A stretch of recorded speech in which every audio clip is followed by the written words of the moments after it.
দেশের পুঁজিবাজারে চলছে টানা দরপতন। রাজনৈতিক অস্থিরতা ও অর্থনীতির মন্থর চাকার প্রভাব পড়েছে শেয়ার বাজারে। ঢাকা স্টক এক্সচেঞ্জ ও চট্টগ্রাম স্টক এক্সচেঞ্জে বিদায়ী সপ্তাহের সূচকের পতনের মধ্য দিয়ে লেনদেন শেষ হয়েছে। এ সময় ডিএসইতে টাকার পরিমাণে লেনদেন বাড়লেও সিএসইতে কমেছে। উভয় পুঁজিবাজারে বিদায়ী সপ্তাহে বাজার মূলধন কমেছে ৮,৬৫৪ কোটি ৬৪ লাখ টাকা। বিদায়ী সপ্তাহের শেষ কার্যদিবসে ডিএসই এর বাজার মূলধন দাঁড়িয়েছে ৬,৫২,৪৪৪ কোটি ৫৫ লাখ টাকা।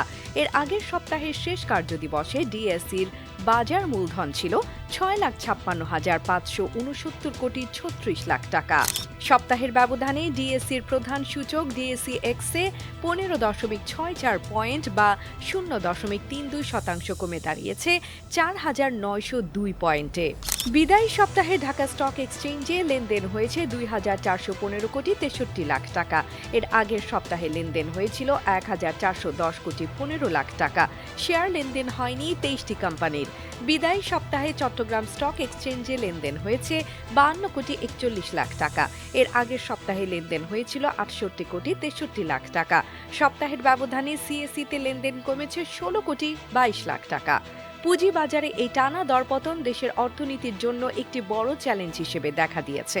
রাজনৈতিক অস্থিরতা ও অর্থনীতির মন্থর চাকা থেকে উত্তরণের জন্য প্রয়োজন কার্যকর পদক্ষেপ।